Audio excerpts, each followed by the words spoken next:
বলিউড অভিনেত্রী দীপিকা পাডুকোনের সংসারে আসছে নতুন অতিথি। এ খবর এখন সবারই জানা, যদিও এ নিয়ে অনেক গুঞ্জন ছিল। এবার বেবি বাম্প নিয়ে সবার সামনে হাজির হয়ে সে গুঞ্জনে সিলমোহর দিলেন তিনি। সোমবার সোশ্যালে ছড়িয়ে পড়েছে দীপিকার বেবি বাম্পের বেশ কিছু ছবি, যেখানে বেবি বাম্প ফটোশুটে বিভিন্ন পোজে হাজির হয়েছেন তিনি। তার সঙ্গে রয়েছেন স্বামী রণবীর সিং।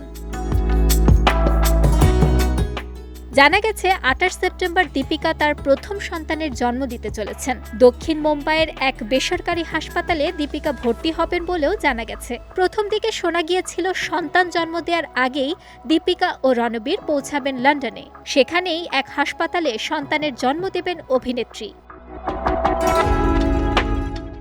আরও জানা গেছে বেশ কিছুদিন মাতৃত্বকালীন ছুটিতে থাকবেন দীপিকা।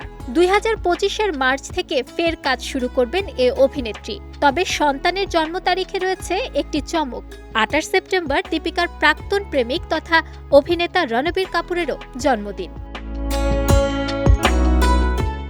এ অভিনেত্রীকে সর্বশেষ দেখা গেছে কালকি 2898 এডি ছবিতে। অন্তঃসত্ত্বা থাকাকালীন এ ছবির শুটিং করেছিলেন অভিনেত্রী। ছবিতেও এক অন্তঃসত্ত্বা নারীর চরিত্রে অভিনয় করেছিলেন তিনি।